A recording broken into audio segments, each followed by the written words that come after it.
Hey guys, tonight we're diving into yet another bizarre corner of Greek mythology, one that honestly might make you question every decision Zeus ever made. You see, it's a story about swans. Yes, swans. But not just any swans. We're talking about Zeus's inexplicable obsession with disguising himself as one. Imagine this for a second. You're sitting around on Mount Olympus, watching the mortals scurry about with their little problems. And then, bam, Zeus decides to become a swan. Again. You can't help but wonder what on earth was going through his immortal head. I mean, if there were therapist offices on Olympus, his name would be on the top of the client list. Oh, and trust me, this isn't the kind of story you'd want to be dropped into. You wouldn't last a minute. Between divine tempers, magical transformations, and questionable choices, you'd be wishing for a fast-forward button. So before you get comfortable, take a moment to like the video and subscribe. But only if you genuinely enjoy what I do here.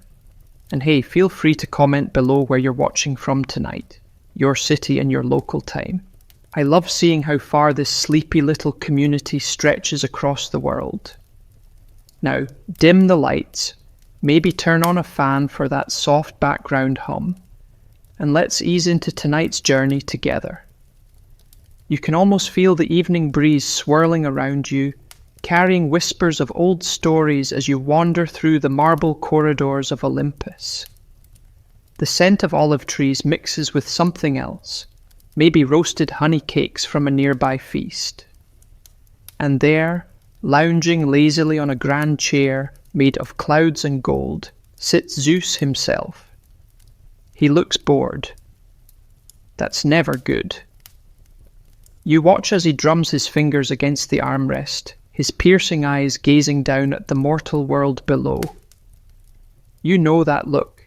Others argue it's purely practical. Swans can approach without suspicion, gliding gracefully across lakes and gardens. And then there are those who believe Zeus simply likes the drama. After all, he's not exactly known for subtlety. As you drift along watching him soar toward the mortal realm below, you recall another strange fact, a little-known tidbit tucked away in the dusty corners of myth. In some versions of these tales, Zeus wasn't even acting alone. There were accomplices, minor gods, shapeshifters, even nymphs recruited to help weave these elaborate deceptions. Some historians still argue whether these swan stories were ever meant to be taken literally, or if they were metaphors for something else entirely. But the truth is, when it comes to Greek myths, literal and symbolic blur together like olive oil swirling in wine.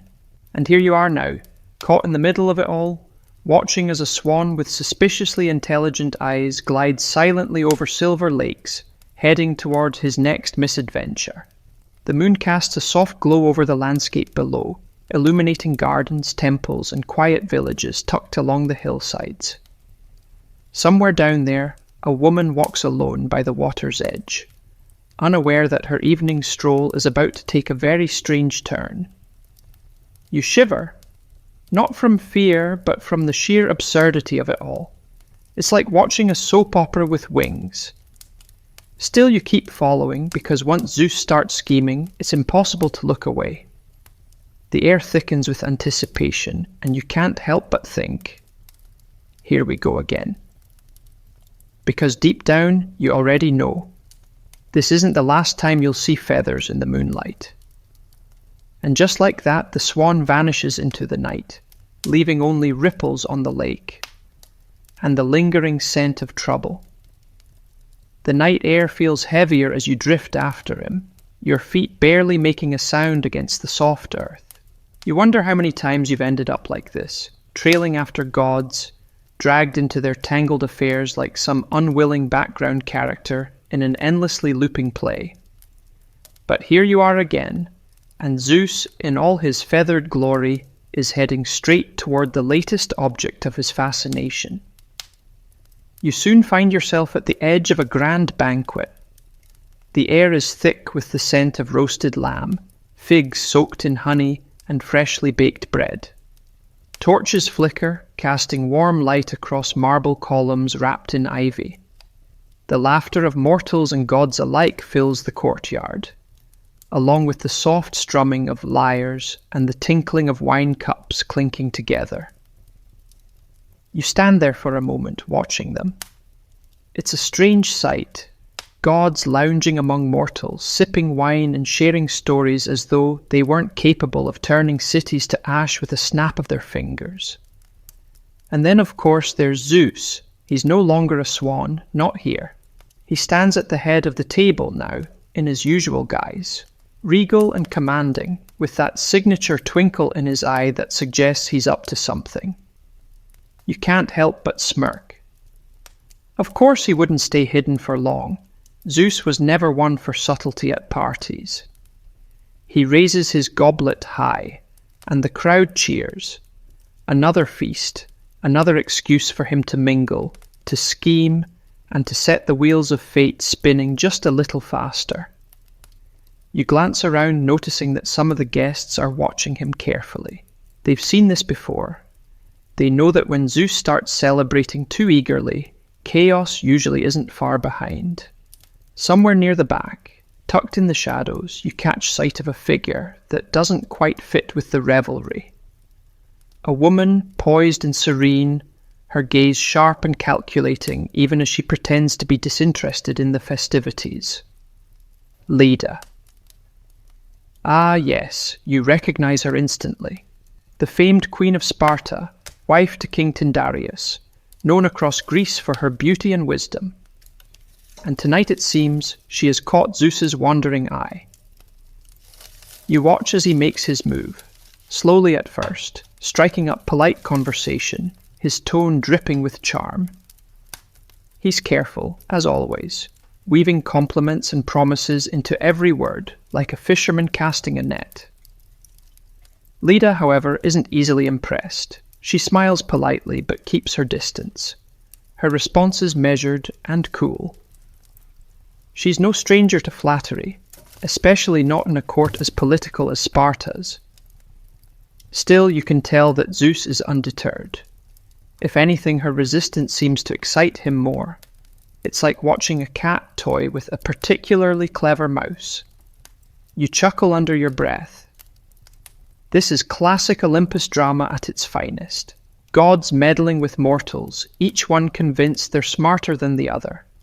You're almost tempted to grab a cup of wine and settle in for the show. And just as you're thinking that, a strange tension fills the air. The laughter fades, the music slows, and for a brief moment everything feels suspended. You know that feeling well. It's the exact moment before Zeus does something reckless. Sure enough, with a subtle flick of his wrist, he vanishes from sight, gone in the blink of an eye. The guests look around in confusion, but none of them seem particularly surprised. After all, disappearing acts are practically a party trick for the gods. You, however, know exactly where he's headed. You follow the trail of shimmering light as it weaves through the darkened halls of the palace, eventually leading you outside, beneath a sky dusted with stars. There, by the edge of a quiet river, stands Leda, gazing at the moon's reflection on the water. And from the shadows you see it, the familiar flash of white feathers. Oh no. Here we go again. Zeus has returned to his swan form, gliding silently toward her, wings outstretched in what might almost pass for elegance if you didn't know better. You can't help but shake your head. Of all the disguises, of all the elaborate schemes, he's really committing to this swan bit again. Some say it's because swans symbolize purity, beauty, and transformation. Others insist it's because Zeus enjoys the absurdity of it all, playing the part of something so outwardly gentle while masking his true intentions underneath. Either way, it's happening. Again. And as he approaches, the wind shifts, carrying with it a faint melody. An old song about gods and mortals, about love that defies reason and logic. You sigh. You've heard this one before. It always starts the same way, with curiosity, with charm, with the gentle ripple of feathers on water. but it never ends well. Not for the mortals anyway. Still, you can't look away. Somewhere in the back of your mind, you remember another odd fact, one most people never hear. In older versions of this myth, Leda wasn't alone during this encounter. She was said to have met both Zeus and her mortal husband on the same night, leading to confusion over who fathered which of her famously unusual children.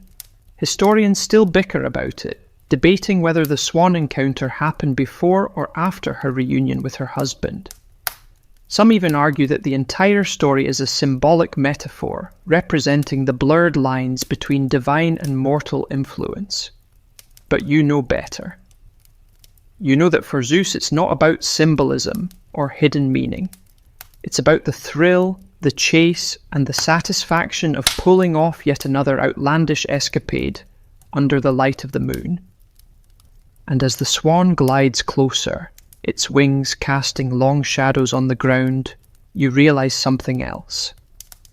This story isn't just about Leda, it's about the gods themselves, their desires, their flaws, their inability to resist meddling in the lives of those below. You lean back, letting the soft hum of the river and the distant echoes of laughter lull you deeper into the night. Because you know this tale is far from over, and as you close your eyes for a moment, you can almost hear the faint rustle of feathers and the quiet laughter of a god who simply refuses to learn his lesson. The night deepens, and you find yourself walking along the riverbank, the soft squelch of damp earth underfoot accompanying your every step.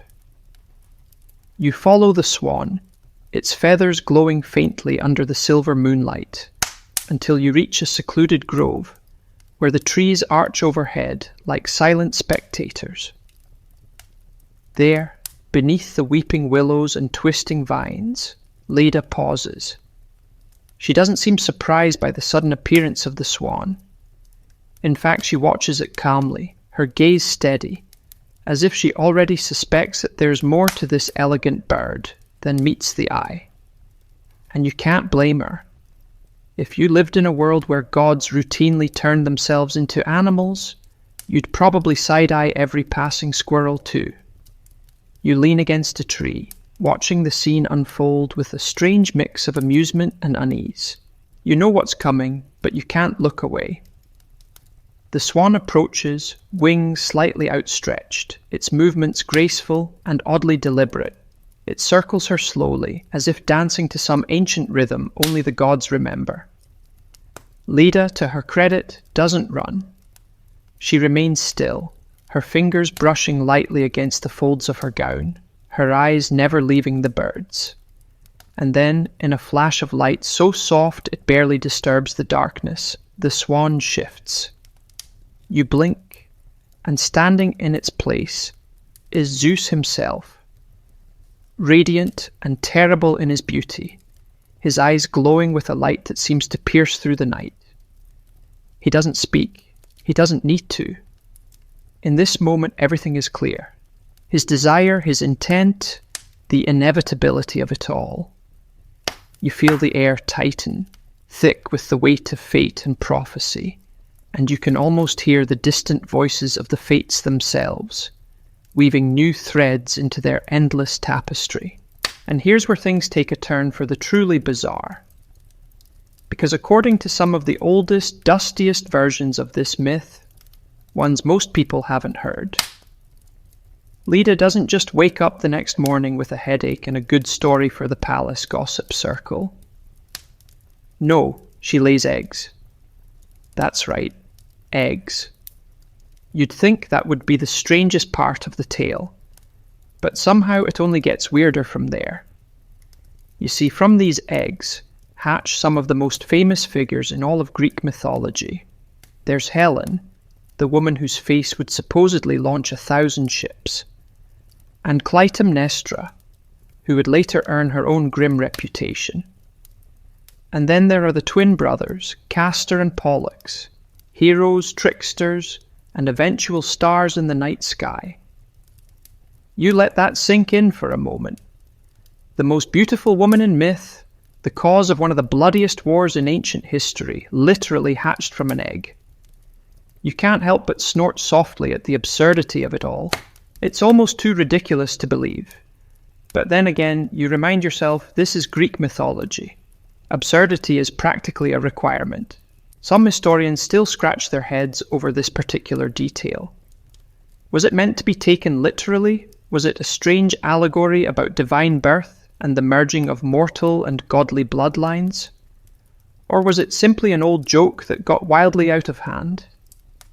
They argue endlessly, but no one really knows for sure. You take a step closer, peering at the scene as if you could somehow unravel its deeper meaning.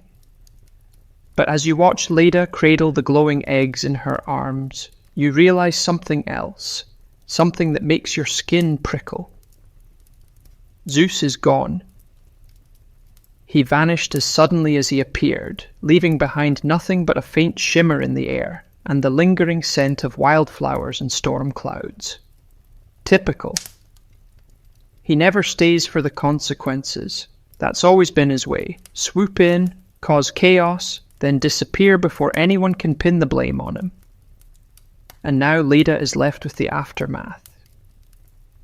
You watch as she carefully wraps the eggs in soft cloth, her face unreadable. Is she afraid? Confused? Or simply resigned to her fate, knowing that the gods rarely leave mortals untouched for long? As she carries the eggs back to the palace, you follow, the night whispering around you, carrying rumours and half-formed dreams. Somewhere in the distance a nightingale begins to sing, its song sweet and melancholy, as if mourning the future that has already been written. You can't help but wonder, how many stories like this are hidden in the shadows of the ancient world? How many lives twisted and shaped by gods who treat the mortal realm like a playground? You think back to the other tales you've heard. Zeus as a bull, as an eagle, as golden rain. Each story more outlandish than the last, yet each one leaving behind ripples that spread through history. And here you are, once again, walking those same ripples, tracing the path of a god who simply couldn't resist playing dress-up. You chuckle softly, your breath visible in the cool night air. If nothing else, you have to admire his commitment to the bit. As you watch Leda vanish into the palace, the first light of dawn begins to creep across the horizon, painting the sky with soft shades of pink and gold. And you know deep down that this is only the beginning. Because in the world of gods and mortals, every ending is simply the start of another strange, tangled tale. The sun creeps higher, spilling golden light over the palace rooftops. But the weight of the previous night lingers, heavy and unshakable. You drift through the halls alongside Leda, watching as she moves with quiet purpose, the strange bundle cradled carefully in her arms. No one questions her, perhaps they wouldn't dare. Or perhaps they've simply learned to look away when the gods leave their peculiar fingerprints on mortal lives. She retreats to her private chambers, where the air is thick with the scent of lavender and myrrh, and lays the bundle gently upon a bed of soft linens. You linger in the doorway, half expecting the scene to dissolve like a strange dream. But no, it remains stubbornly real. The eggs are there. Not ordinary eggs, of course. These shimmer faintly, their shells tinged with gold and silver, as if the moon itself had kissed them. You can almost hear a faint hum emanating from them, like distant temple bells echoing through time. Leda watches over them, her expression unreadable, equal parts awe, dread, and quiet resignation. You wonder what thoughts must be swirling in her mind. Does she regret wandering by the river that night? Does she curse the gods for dragging her into their schemes? Or has she simply accepted her role in this strange, unfolding drama? You suspect it's all of the above. The hours pass slowly, the palace holding its breath as word begins to spread. Whispers of glowing eggs, of swans with burning eyes, of strange omens in the night sky. And then it happens. With a crack like thunder muffled by silk, the first egg begins to split open. You watch, wide-eyed, as the shell peels away, revealing not some monstrous creature, but a perfectly formed child, her skin glowing softly like polished ivory, her hair as dark as a raven's wing. Helen. Even in infancy she radiates an unsettling beauty, the kind that makes you instinctively uneasy. It's the sort of beauty that bends fate itself. Next comes Clytemnestra, fierce-eyed even as she draws her first breath, her tiny fists already curled as if ready for battle. Then the twins, Castor and Pollux, emerging side by side, their features strikingly similar, yet their auras vastly different. One feels grounded, mortal, tethered to the earth. The other hums with something else entirely, divine energy, sharp and bright. You stare, marveling at the sight, as Leda gathers her strange children in her arms, her face softening for the first time since this entire affair began. But you also know better than to be lulled by the sweetness of the moment. Because here's the curious thing, a detail that most people never hear when these myths are told around cozy fires or whispered in moonlit gardens. Not all of these children share the same father. That's right.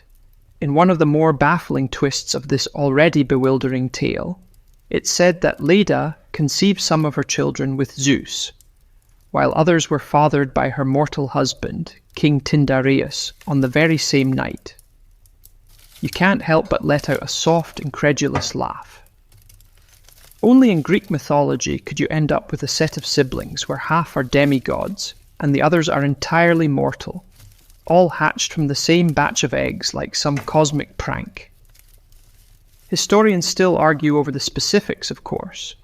Some claim that Helen and Pollux were the divine offspring, while Clytemnestra and Castor remained bound to the mortal realm.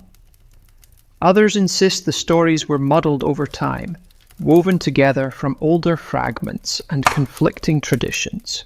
They squabble in dusty libraries, poring over crumbling scrolls, but in the end, none of them can agree. And really you think as you watch the newborns blinking up at their mother, perhaps that's the point. These myths weren't built for clarity, they were built for wonder, for the thrill of hearing something so strange, so utterly impossible that it refuses to leave your mind. You lean against the doorway, letting your gaze linger on the scene for a moment longer. Leda begins to sing softly, a lullaby older than language itself, her voice weaving through the air like a spell. The children drift to sleep, unaware of the chaos their lives will someday unleash upon the world. And you know, deep in your bones, that this story is far from over. Because in a kingdom where gods meddle and mortals suffer, peace is always temporary, just a quiet breath before the storm returns. Outside the wind stirs, carrying with it the scent of salt and iron, and you can't help but shiver. The threads of fate have been spun, and soon enough the world will feel their pull. You step back, leaving the room in silence, but the image stays with you, a queen, her children of mixed divine and mortal blood, and the faint glow of broken eggshells scattered like fallen stars. And somewhere, far above, you can almost hear Zeus chuckling softly to himself. Because for him, this isn't an ending. It's just another beginning. The days blur together after that, as they always do when the gods have meddled in mortal affairs. You wander through the palace, watching from the shadows as whispers spread like wildfire, curling through the marble corridors and bustling kitchens. Servants trade stories in hushed voices. Some claim they saw Leda glowing with an otherworldly light. Others swear they heard thunder rumbling inside the palace walls, despite the cloudless sky. And then, of course, there are those who speak of the eggs, though always with nervous glances over their shoulders, as if even saying the word aloud might summon something best left undisturbed. But no matter how they try to hush it away, one name rises above the rest. Helen. Her beauty grows by the day, and even as a child there's something unsettling about it. You see it in the way others watch her, their eyes drawn to her without quite knowing why. It's the sort of beauty that doesn't just turn heads. It bends wills, reshapes desires, and stirs up trouble without even trying.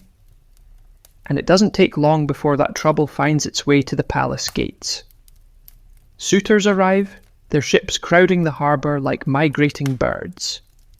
Kings, princes, and warriors from every corner of Greece come bearing gifts, golden goblets, silk from distant lands, weapons forged by master smiths, each one hoping to win Helen's hand, each convinced they're the one destined to claim her.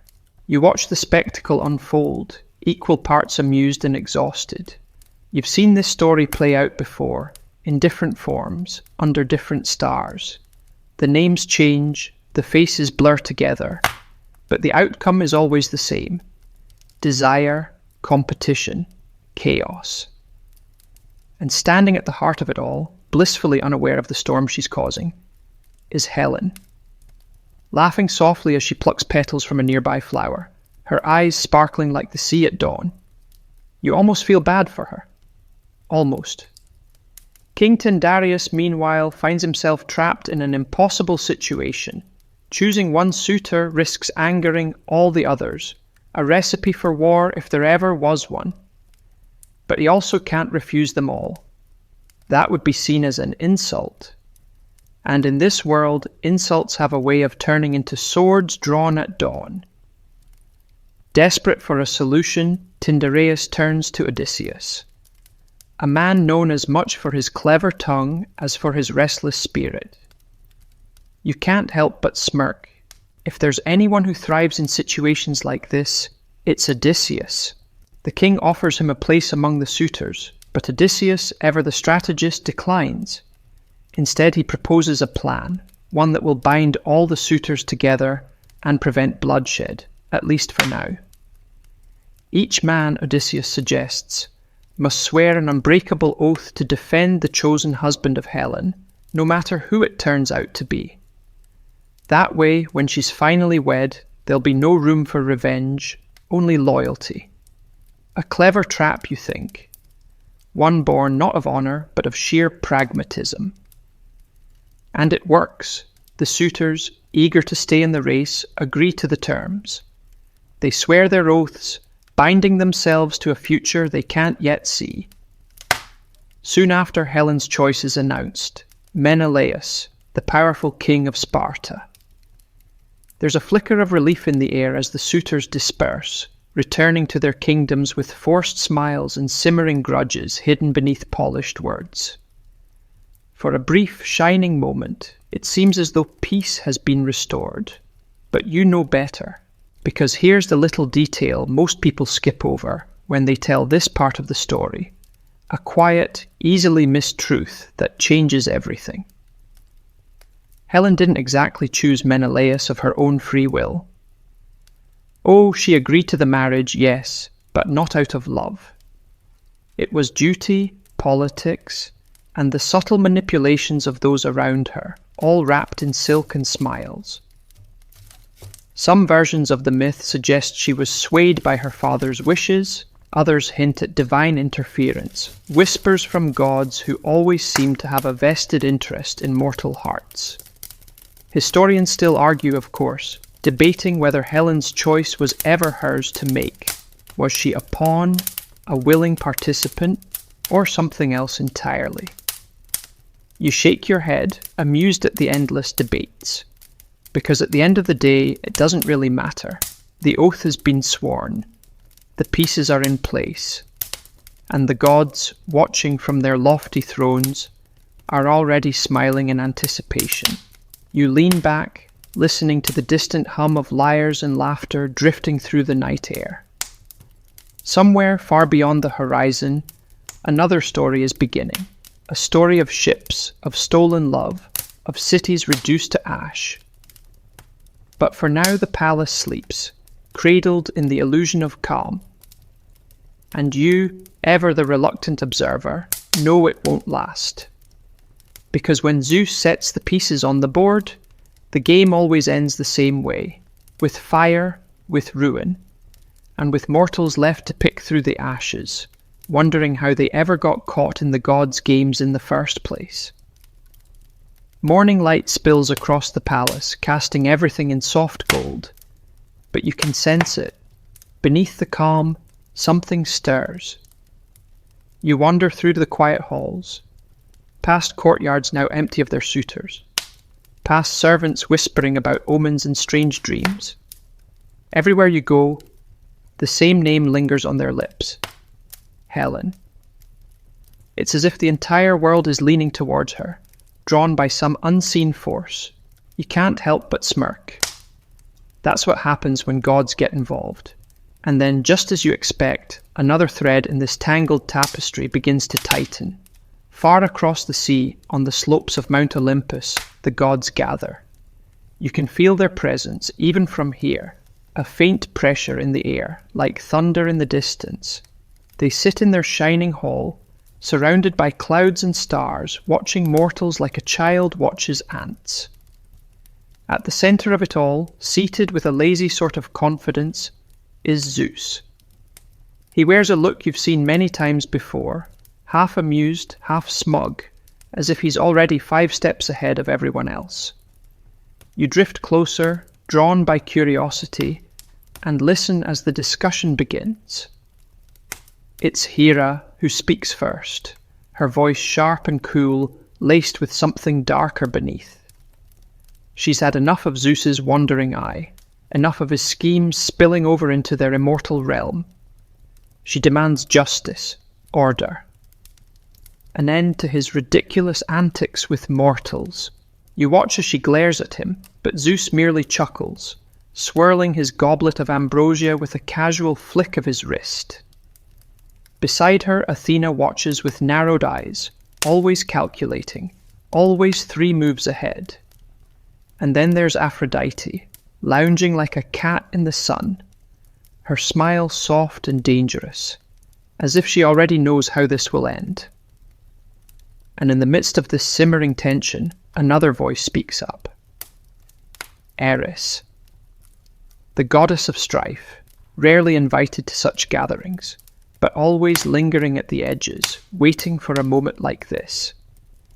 She stands, her presence prickling at the edges of your awareness, and with a sly smile she tosses a single golden apple onto the table.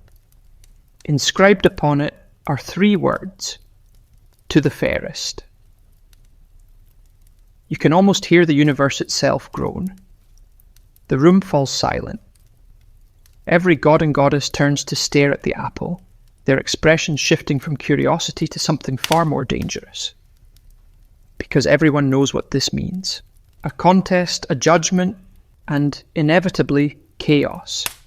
You lean back watching the scene unfold like a spectator at some divine theatre. You've seen enough to know this won't end well. Hera claims the apple, her eyes blazing with righteous fury. Athena reaches for it too, her voice calm but firm. Insisting her wisdom makes her the rightful choice. And Aphrodite, with a soft knowing smile, simply waits, letting the others argue as she plots her move. Zeus, ever the master of deflection, raises his hands and declares that he will not be the judge of such a delicate matter. Oh no, he's far too wise for that. Instead, he suggests a mortal should decide, a man of noble blood, known for his fairness and beauty, someone untouched by the politics of Olympus, Paris. The name falls into the air like a stone into water, sending ripples through the clouds. Paris, the Prince of Troy. A shepherd by choice, but a prince by birth, known for his charm, his beauty, and as you recall with a smirk, his complete lack of common sense. It's almost too perfect. You know the story well. Paris, plucked from his quiet life, thrust into a divine dispute that will set the world ablaze. The 3 goddesses agree, reluctantly, but with the burning desire to win overriding their better judgment. They descend to the mortal world, shimmering like mirages, their divine forms cloaked just enough to avoid frightening the shepherds nearby. And there, in the soft grass of Mount Ida, they present themselves to Paris, each promising him unimaginable gifts in exchange for his favour.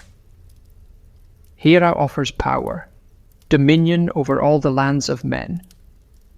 Athena offers wisdom, victory in every battle, unmatched knowledge and skill. But it is Aphrodite who plays her hand with perfect precision.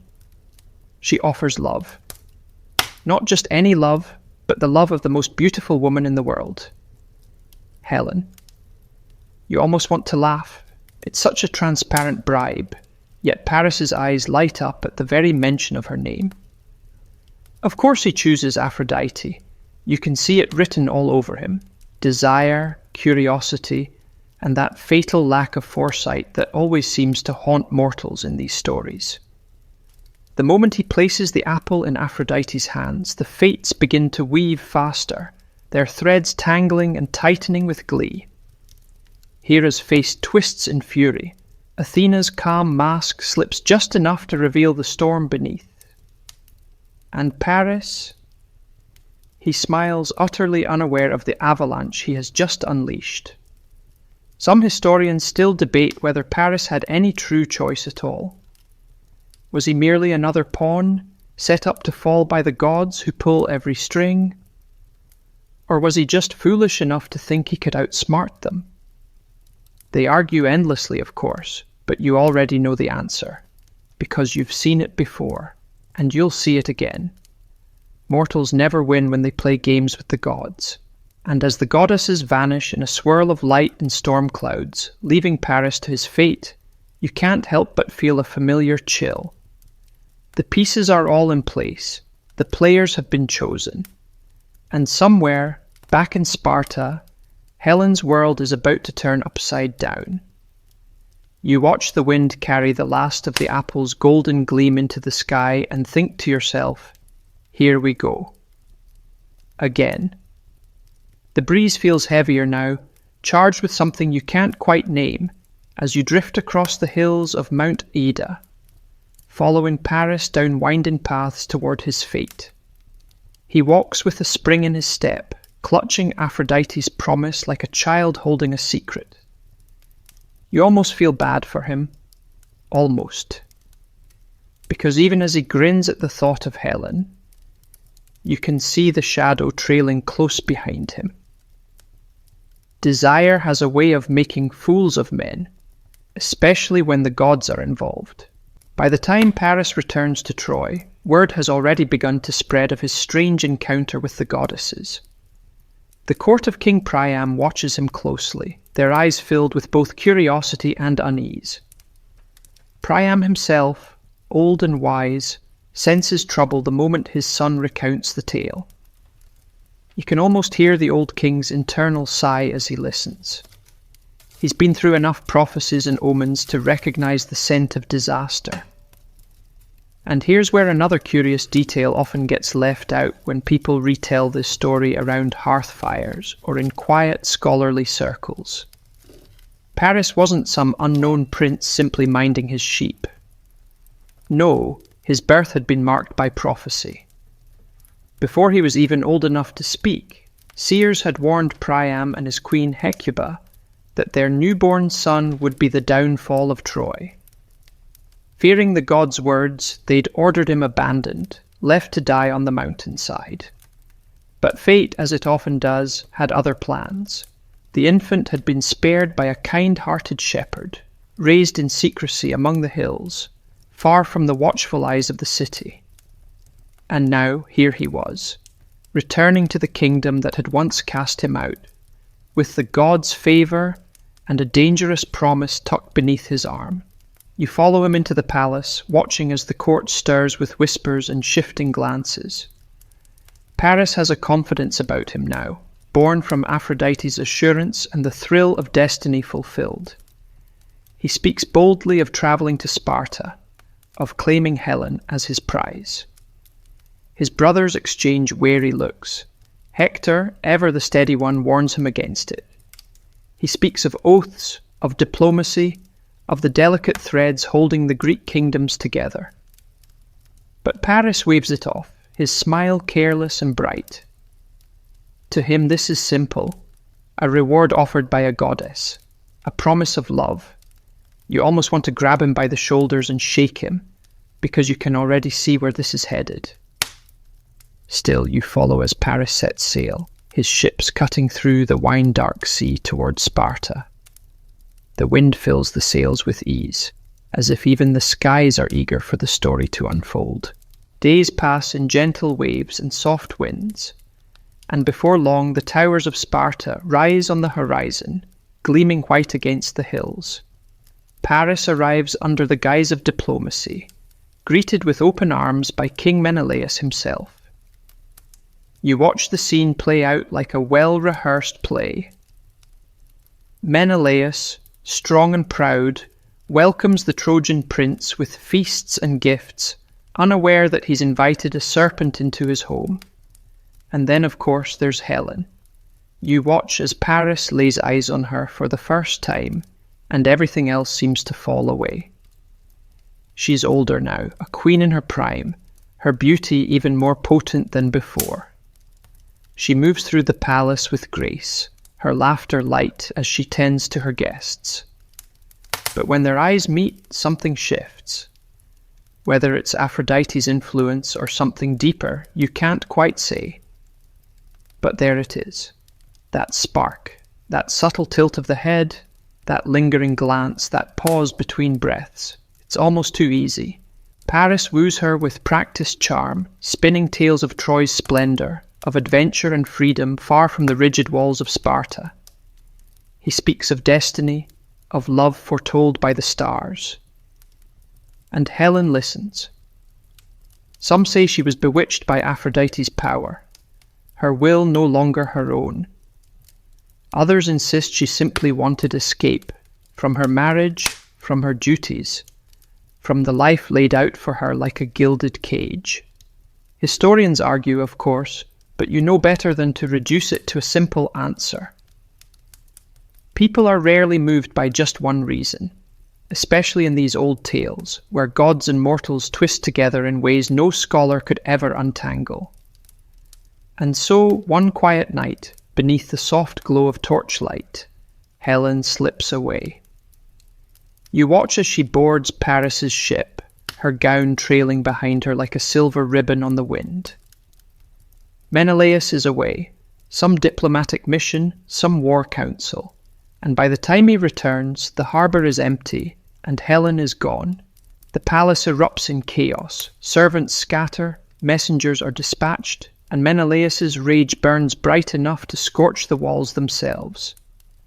But Paris is already far from shore, his ships gliding smoothly toward Troy, Helen at his side. You follow them into the night, the sea calm and silent around them. Paris stands at the helm, triumphant, his eyes fixed on the horizon. Helen watches the waves, her expression unreadable. You wonder what she's thinking. Does she regret her choice? Or does she feel relief, excitement, even hope? It's impossible to tell. But one thing is certain, the moment her feet touched that ship, the wheels of fate began to spin faster. Because behind them, back in Sparta, an oath has been broken. And the suitors who once swore to defend Helen's chosen husband are about to be called to war. You lean against the mast, staring up at the stars overhead. Somewhere among them, the fates are laughing, and you can't help but chuckle too, because you know exactly how this ends. In fire, in ruin, and in stories whispered for centuries to come. The sea carries them swiftly toward Troy, as if even the waves themselves are eager to see this tale unfold. You drift alongside the ship, watching as the coastline rises in the distance, tall cliffs, ancient stone towers, and winding roads that snake through hills shrouded in mist. Paris stands near the bow, his face radiant with pride. He has Helen at his side, and in his mind, that means he has already won. You can almost see the visions flickering behind his eyes. Feasts, songs, the praise of his people, the endless adoration of the gods. But Helen, well, Helen is harder to read. She watches the approaching city with calm detachment, her hands folded neatly in her lap. Her face gives nothing away, no fear, no joy, just a serene quiet that leaves you wondering what storm may be building beneath. Some say this was the moment when regret first touched her heart. Others claim it was something colder, something calculating, a queen already considering her next move. Either way, there is no turning back. The ships slip into the harbour, and Troy greets them with open arms, at least at first. You watch from the palace walls as Paris leads Helen through the city streets, proudly displaying her to the cheering crowds. The people, dazzled by her beauty, welcome her as if she were already their queen. But beneath the cheers, you can feel it, the unease, the whispers. Not everyone is celebrating. King Priam welcomes Helen politely, but there's a tightness in his smile. He knows the weight of prophecy. He's old enough to recognize when fate is tightening its grip on his city. Hector, Paris's brother, watches from a distance, his face shadowed by doubt. You see it in his eyes. He understands the danger, even if Paris refuses to. You can't help but admire Hector for that. In a city ruled by pride and pageantry, he is one of the few who still thinks beyond the moment. That night the city feasts in Paris's honour. Music fills the halls, goblets overflow with wine, and the people dance under torchlight, eager to forget their fears, if only for a while. But as you drift through the palace, past the courtyards and columned halls, you hear the hushed conversations tucked in the corners. Advisors speak in low voices about the Greeks, about the oath sworn by Helen's former suitors, about the armies that will surely follow. Some urge Priam to send Helen back immediately to avoid war. Others argue that sending her back would humiliate Troy, make them seem weak in the eyes of their allies and their gods. It's a familiar debate. You've heard versions of it before, in other cities, other kingdoms. Pride versus pragmatism, honor versus survival. And as always, pride wins. Priam decides to keep Helen in Troy. Whether out of defiance, arrogance, or simply weariness, you can't say.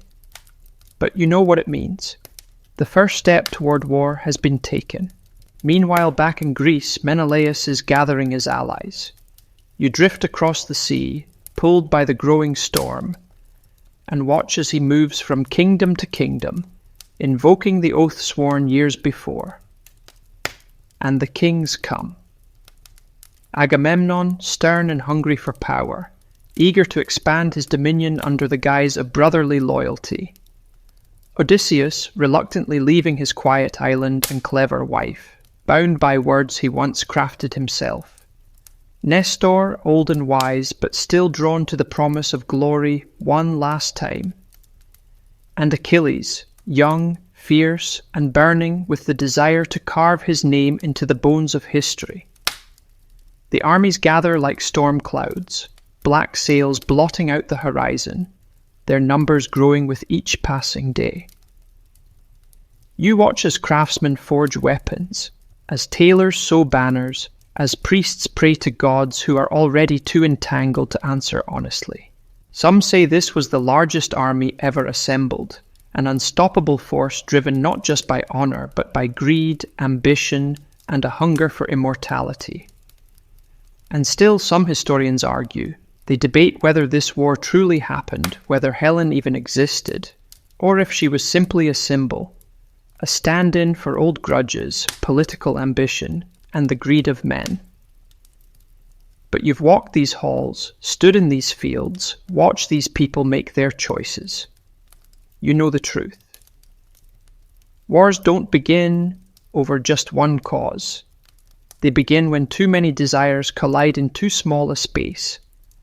And this war, this 10-year siege, that would echo through every corner of the ancient world didn't begin with a single face, no matter how beautiful.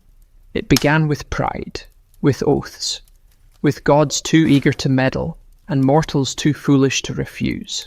As the ships set sail, their sails billowing like thunder clouds, you can almost hear the distant clang of swords, the clash of shields, the cries of men rushing toward their fates. Helen stands on the balcony in Troy, watching the horizon darken, her face calm as ever. Paris laughs softly beside her, still convinced that love will shield them both. But you know better. The gods aren't finished yet. And neither is this story, because this is only the calm before the storm, and you can already feel the ground beginning to shake.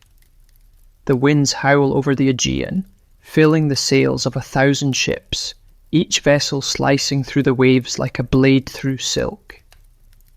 You drift among them, carried along by the thick tension that hangs in the air. Tension so heavy it presses against your chest. The Greeks are coming. You pass the ships one by one, each crew grim-faced and silent, knowing they are heading towards something that will not end quickly nor cleanly. Warriors polish their weapons, priests murmur prayers, and kings sit at the prow, their eyes locked on the horizon. And at the heart of it all stands Agamemnon, his expression carved from stone. He is not just leading this war for his brother Menelaus. No, this is his chance to carve his name into legend, to make every city bow before him under the guise of righteous vengeance. But already the gods are stirring again. You feel it in the air, a shift, a sudden stillness. The winds die down, the sails flap uselessly, and soon the entire fleet finds itself trapped in the grip of a breathless calm. Days pass. Supplies run low. The soldiers grow restless. And then, as you drift through the encampments, you hear it. The whispers of sacrifice. The gods demand a price for safe passage. Specifically, Artemis demands the life of Agamemnon's daughter, Iphigenia, as payment for an earlier insult, one barely remembered by mortals but never forgotten by the gods. You feel the dread settle like frost on your skin. Agamemnon wrestles with the decision, torn between his duty as a father and his ambition as a king. He paces his tent, his steps growing heavier by the hour, until at last he makes his choice. He will sacrifice her. You watch as the messengers are sent, their faces pale and drawn, summoning Iphigenia under the false promise of a wedding, an arrangement meant to hide the truth until it's too late. She arrives with her mother, Clytemnestra, smiling, unaware of the shadow looming over her. You feel yourself wanting to look away, but you know better. You've learned that these stories rarely allow for mercy. When the moment comes, Iphigenia steps forward willingly. Some say she knew, some say Artemis herself granted her clarity in those final moments. And just as the blade is about to fall, something strange happens. The winds shift. Some versions say Artemis whisked her away at the last second, leaving a deer in her place. Others say she perished there on the altar, her name forever bound to the bitter winds of Aulis. Historians still debate it, arguing over texts and fragments, but you know the truth has long been buried beneath layers of myth and smoke. Regardless of the outcome, the result is the same. The winds return. The ships sail once more. And the war begins in earnest. You follow them as they reach the shores of Troy, the beaches quickly swarming with soldiers and siege engines. They waste no time establishing their camp, rows upon rows of tents, stretching as far as the eye can see. From the city walls, the Trojans watch, their faces grim, their hopes beginning to fray.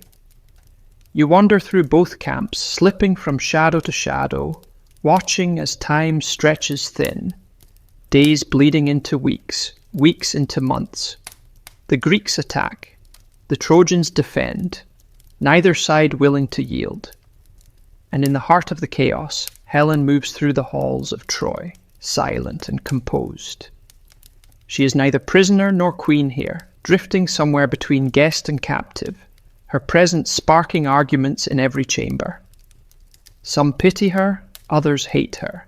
Many fear her. And Paris still clings to her, convinced that their love can withstand the siege, though the cracks are beginning to show. You can see it in the way he avoids the battlefield, leaving others, namely Hector, to shoulder the burden of war. Hector fights with the desperation of a man who knows exactly what's at stake. He is no fool. He knows that every Trojan death inches the city closer to its doom. And yet the fighting drags on. Seasons change, crops rot in the fields, the dead pile higher on both sides. But still neither army retreats. You hear it in the murmurs at night, as weary soldiers speak of omens and dreams, visions of blood-soaked rivers, of towers crumbling into the sea. And here's a fact often brushed aside in the grand retellings. This wasn't a swift war of heroes. It was a slow, grinding nightmare. For every duel between famous warriors, there were months of starvation, disease, and despair. Entire families vanished in the endless skirmishes. The land itself seemed to grow tired of the struggle, its hills scarred by camps and catapults. Historians rarely dwell on those parts. It's easier to speak of heroes and gods, of single combat and divine intervention. But you, drifting through these nights thick with smoke and sorrow, know better. This is what war truly looks like, endless, exhausting, and cruel beyond measure. And through it all, Helen remains, watching, waiting, unchanged by time, untouched by the filth and ruin gathering beyond the walls. You can't help but wonder if she already knows how this story ends, if she understands that neither love nor loyalty will protect her when the final blow falls. But that moment hasn't come. Not yet. For now the siege continues, stretching on and on, as the gods smile from their thrones, entertained by the suffering below. You can feel it. This story is tightening, coiling like a serpent ready to strike. And somewhere, in the heart of the Greek camp, a plan is beginning to take shape. One final gamble.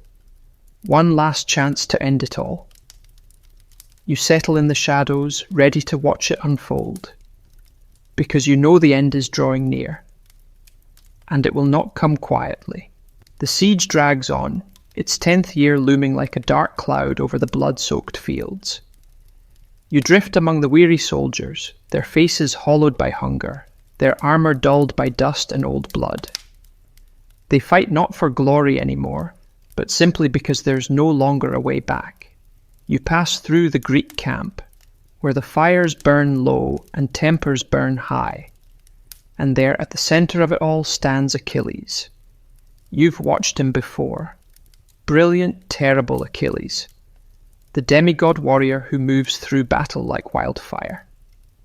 His armour gleams like a second sun, his rage carving through Trojan lines with terrifying ease. But now Achilles refuses to fight. You watch as he sits alone in his tent, his hands idle, his eyes cold. He has withdrawn from battle, furious over an insult delivered by none other than Agamemnon, who seized a prize Achilles believed was rightfully his. It's a foolish quarrel on the surface, but you know better. This isn't about spoils of war. It's about pride. The Greeks plead with him, kings, warriors, even old Nestor with his honeyed words. They beg Achilles to return, to save them from ruin. But he will not budge. Instead, the Greeks send another champion to the front lines. Patroclus, Achilles' closest companion, donning his borrowed armour to strike fear into the hearts of the Trojans. For a moment it works. The Trojans fall back, thinking Achilles has returned. But then Hector enters the fray. You watch as Hector, steadfast and solemn, faces Patroclus in the dust of the battlefield. Their duel is swift and brutal, and when Hector strikes the final blow, the Greek camp is thrown into despair. Word reaches Achilles. You feel the air shift as his grief rises, a grief so deep, it feels like the sea itself has turned to ice. He emerges from his tent, face pale, eyes burning, and here's something that often gets smoothed over in later retellings. Achilles doesn't simply return to battle out of vengeance alone. It's deeper than that. It's guilt, love. Rage tangled with sorrow, a storm of emotion too vast to name. He knows what must come next. He asks Hephaestus, the divine blacksmith, for new armor, stronger, more radiant than any before. And when he dons it, the Greek soldiers watch in stunned silence. You watch too as he strides toward the gates of Troy. His very presence a force of nature. This isn't battle anymore, it's slaughter. Achilles tears through Trojan ranks like a thunderstorm, unstoppable, unrelenting, and at last he finds Hector. The two face each other beneath the city walls, the sun blazing high above, casting long shadows on the ground. Hector stands tall, knowing full well he will not survive this day. You almost admire his courage. Their fight is fierce but inevitable. Achilles is too strong, too fast, too consumed by rage to be denied. When Hector falls, Achilles does not stop. He binds Hector's body to his chariot, dragging it around the walls of Troy, his grief twisting into cruelty. The city watches in horror. And here's the odd truth most tales skip past. Even in his madness, Achilles is not immune to guilt. Later, when night falls and the fires burn low, Priam, old broken Priam, sneaks into the Greek camp alone. You follow him, marveling at his courage. He kneels before Achilles, begging for his son's body. It's a scene that has echoed through centuries, one of the rare quiet moments in a story so often drenched in noise.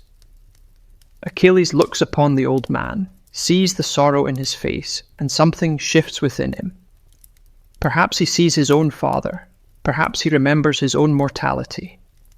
Whatever the reason, he relents. Hector's body is returned.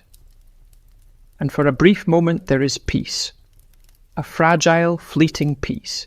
But you know it won't last. Because destiny hasn't finished with Achilles yet. You already sense it. The gods whispering, fate tightening its grip. Paris, hidden away with his bow, preparing for the moment that will change everything. Some say it was guided by Apollo's hand, others claim it was luck. But either way, the arrow finds its mark.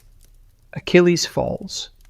The mighty warrior, nearly invincible, undone by the smallest of weaknesses. His heel. You watch the Greeks carry his body away, their faces dark with grief and dread. They've lost their greatest weapon, and now desperation begins to take root. The Greeks know they cannot win through force alone. They need cunning. And in the shadows, Odysseus smiles. Because now, the final plan begins to take shape.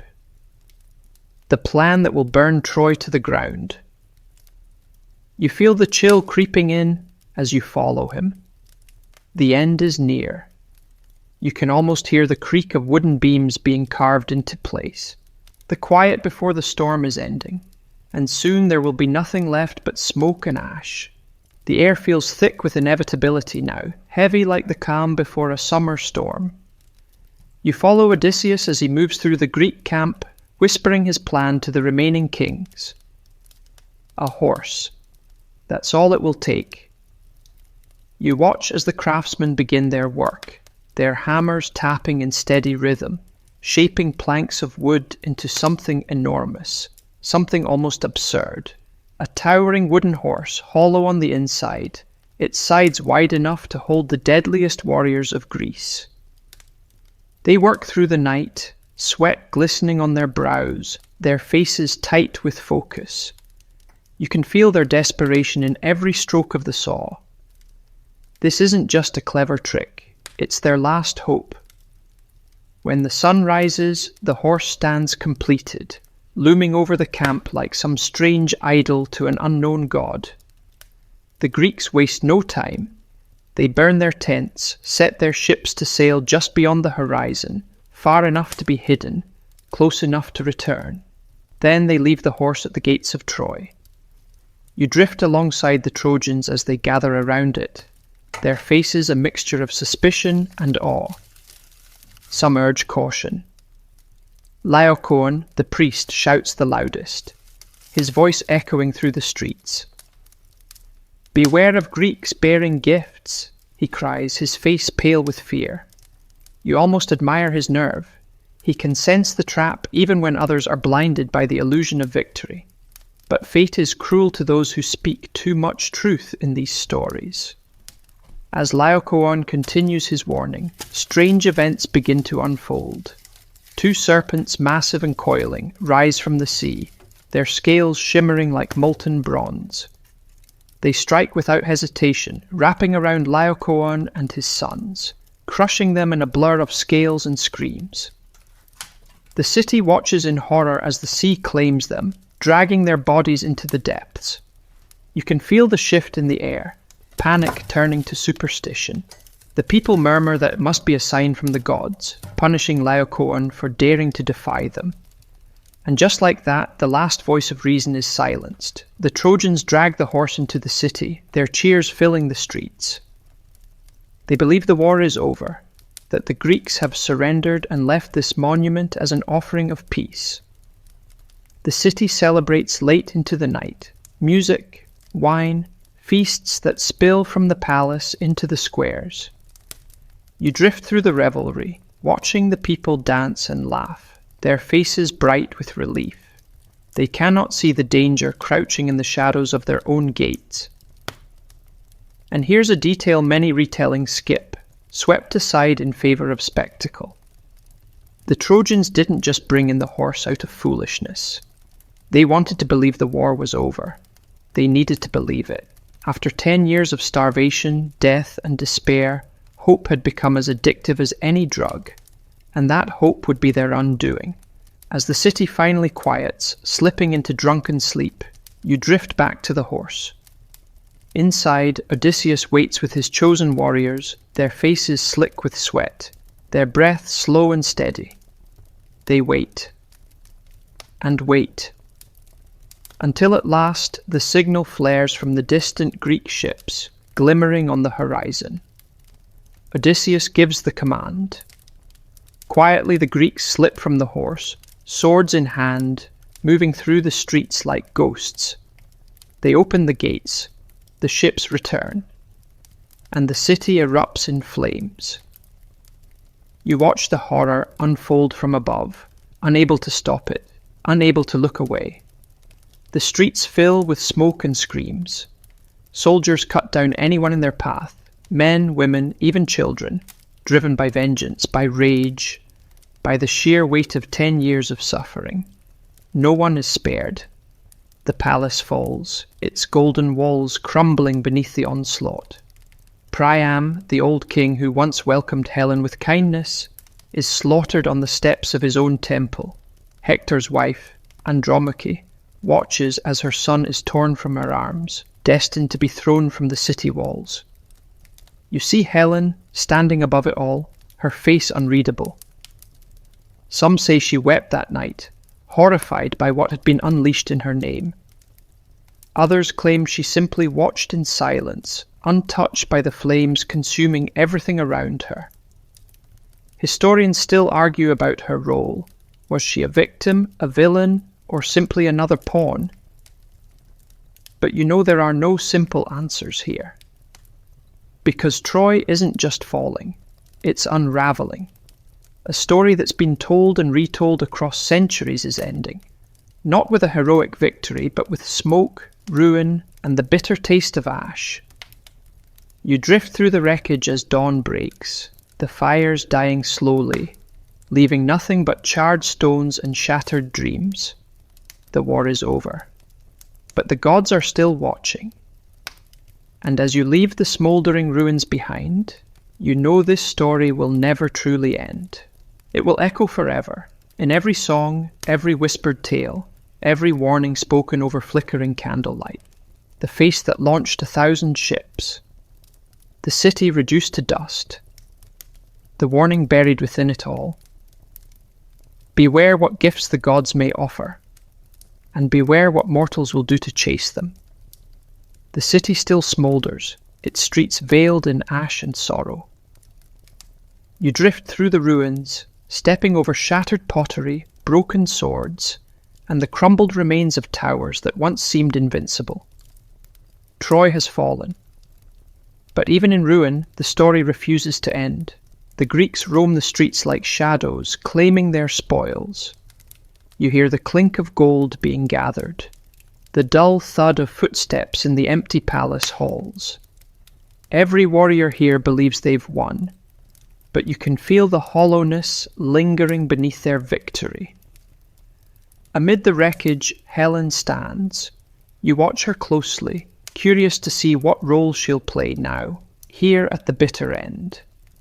Menelaus finds her first.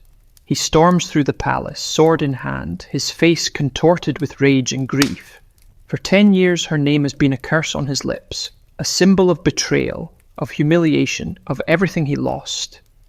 And yet when he sees her, something shifts.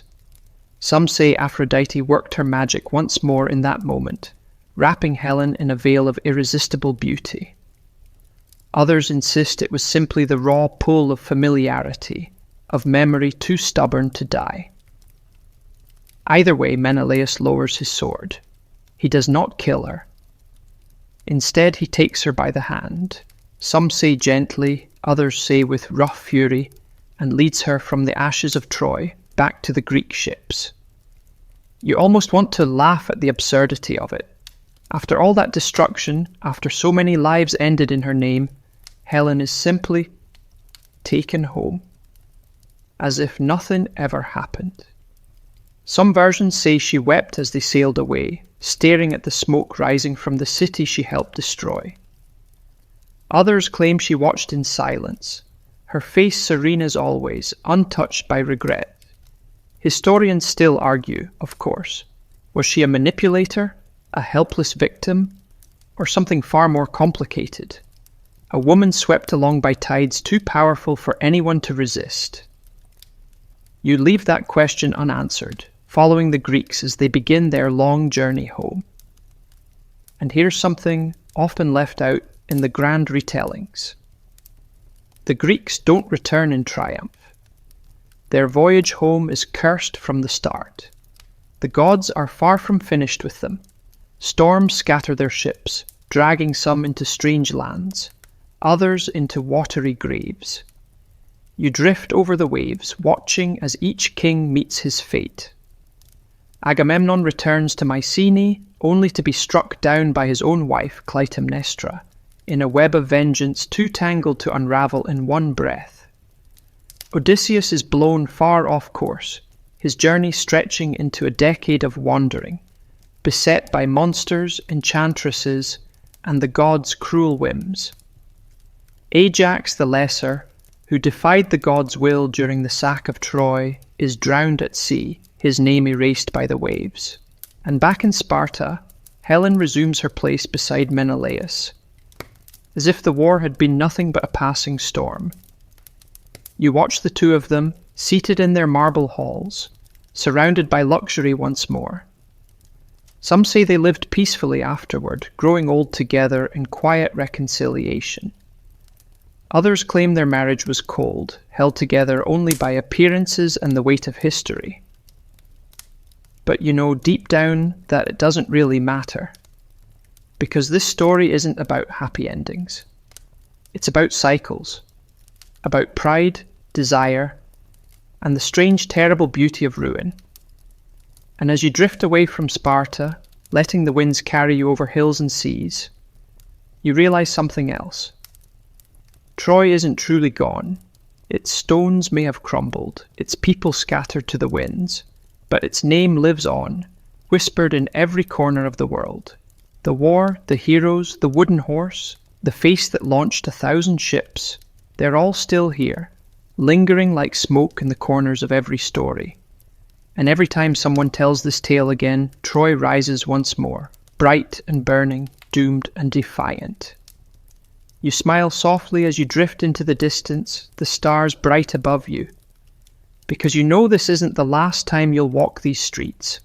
It never is. The gods are always watching. And mortals? Mortals are always ready to fall in love with the same disaster over and over again. The winds carry you further, away from the smouldering ruins of Troy, away from the scattered Greek fleets, and back into the quiet corners of the world where whispers linger longer than footprints. And now, you find yourself somewhere else entirely, somewhere older, quieter, yet tangled just as tightly in this endless thread of gods and mortals. You're back on Mount Olympus. The halls are just as bright as you remember.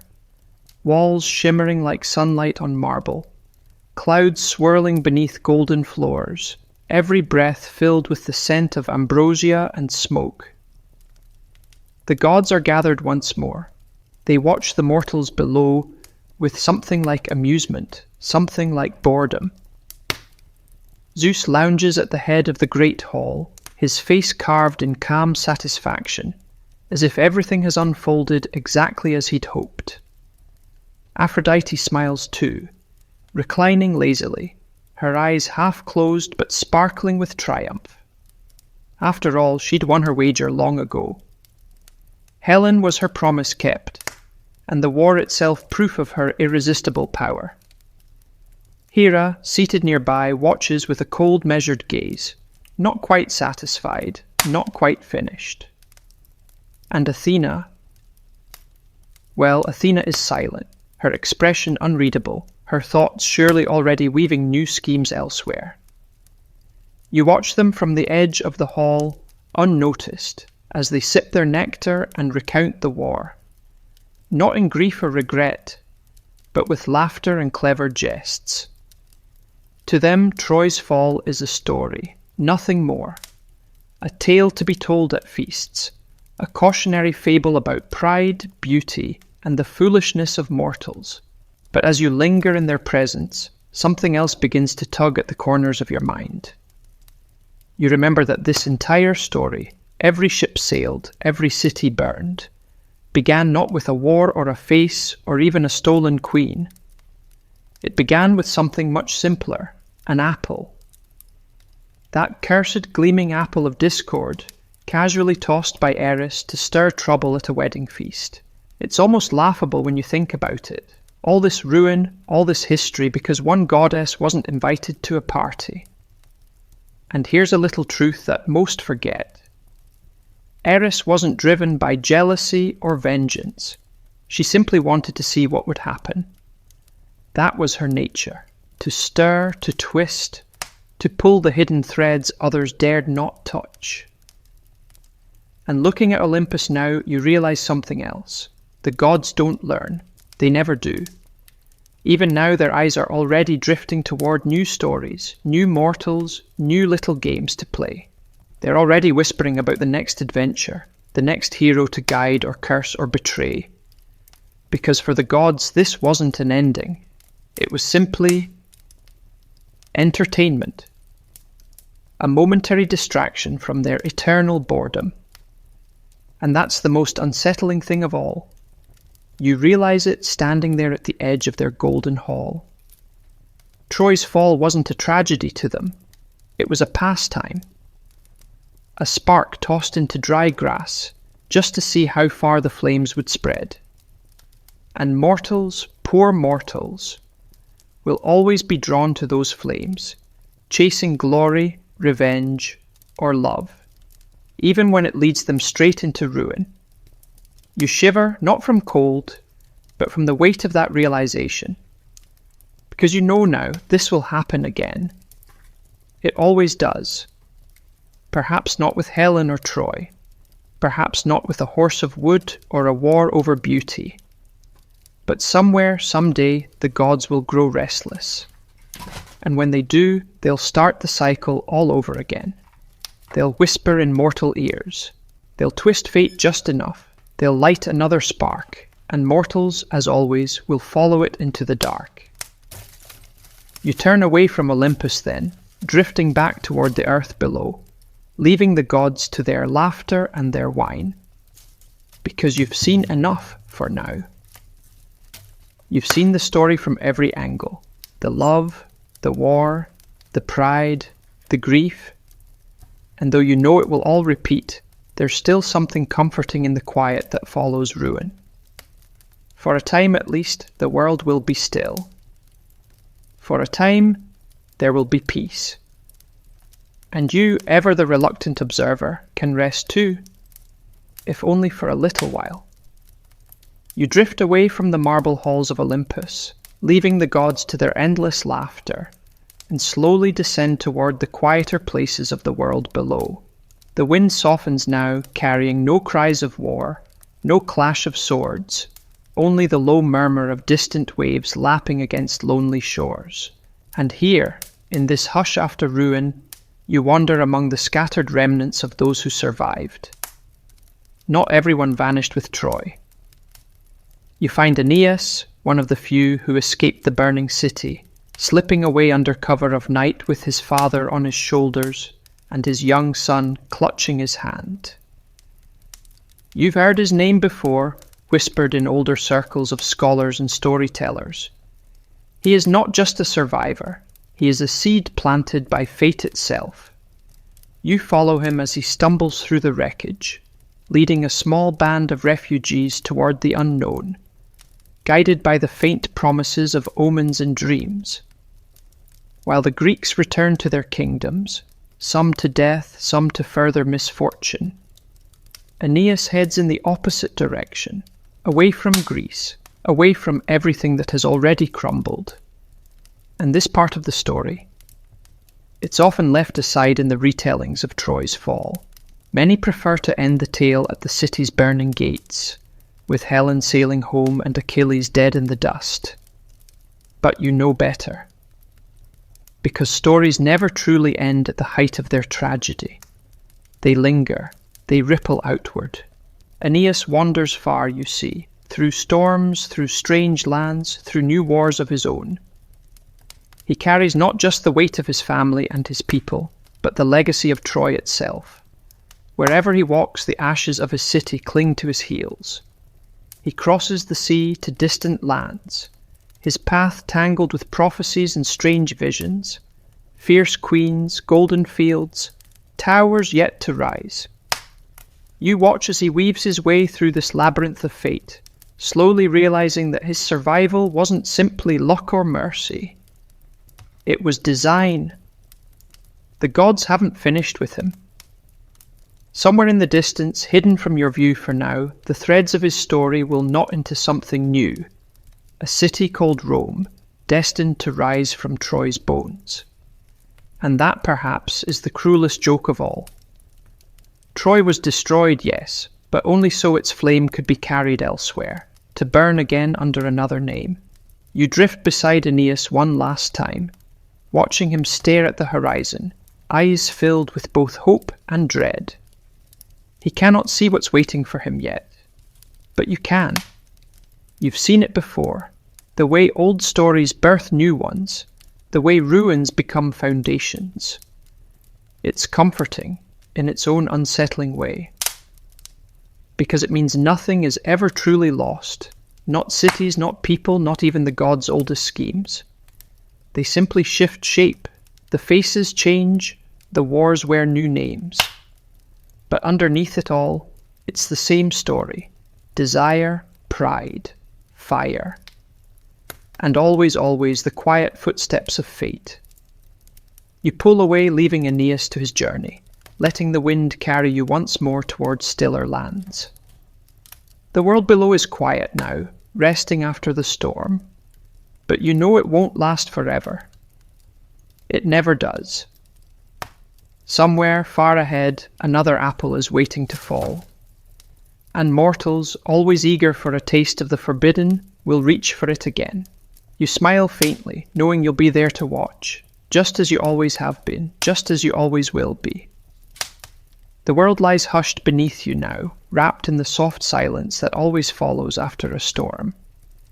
You drift through the twilight skies, the stars blinking lazily above, their cold light spilling down over a land that has, for the moment, forgotten war. And down below, mortals begin to rebuild. You watch as farmers return to their fields, clearing ash and rubble with rough hands and weary hearts. You see women weaving new cloth, their fingers nimble and steady, as if mending fabric could somehow stitch the world back together again. Children chase each other through the streets, laughing, unaware that they're playing in the shadows of old battlefields. Time softens everything, eventually. Even Troy, once so mighty, will become little more than a name carved into cracked stones, buried beneath dust and ivy, left for scholars to dig up centuries later and argue over in dimly lit libraries. And Helen, you see her too. Older now, her beauty quieter, her eyes shadowed by the memories of too many cities, too many ships, too many choices. She walks the palace halls of Sparta, draped in soft silks, surrounded by servants who no longer whisper behind her back, because they've grown too tired to care. Some say she spends her days weaving tapestries of Troy, sewing the faces of fallen heroes into linen, forever trapped beneath her needle. Others claim she simply stares out at the sea, waiting for something. Perhaps forgiveness, perhaps simply the next storm. And Menelaus. He walks beside her, silent as ever, his pride tempered by time. Their conversations are soft, almost gentle now, as if neither of them dares to disturb the fragile peace that has settled over their lives. You realize then what others often miss about this story. It was never about heroes, it was about endurance, about those who wake up after the gods have gone home, after the fires burn out, after the songs are sung and forgotten, the survivors, the ones left to carry the weight of the tale. And here's another truth. Hidden in plain sight, even the gods, for all their power and schemes, fade from mortal minds eventually. Temples crumble, statues fall, names are forgotten, smudged out by rain and wind and time. But the story lingers. It drifts on, carried by breath and ink, reshaped again and again, whispering through the ages like the faintest echo of smoke and jasmine. And as you float above it all, watching the world settle into its quiet rhythms once more, you feel that familiar pull in your chest, the tug of another tale waiting to begin somewhere far away. Perhaps it's already stirring.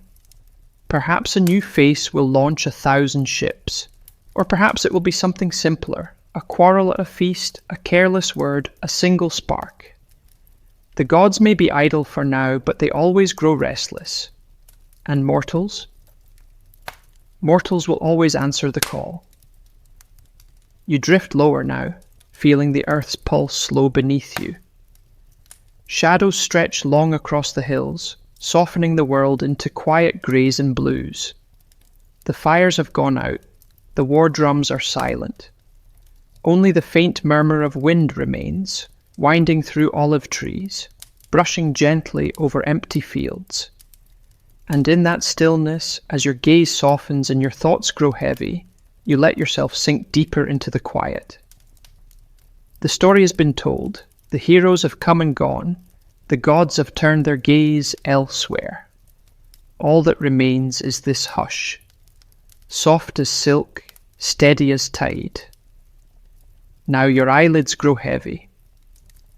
You feel the weight of it all, centuries of tales, of cities built and razed, of stars born and extinguished. And as the last flicker of firelight fades from your mind, you let go. You drift, you sleep, end of script, sweet dreams,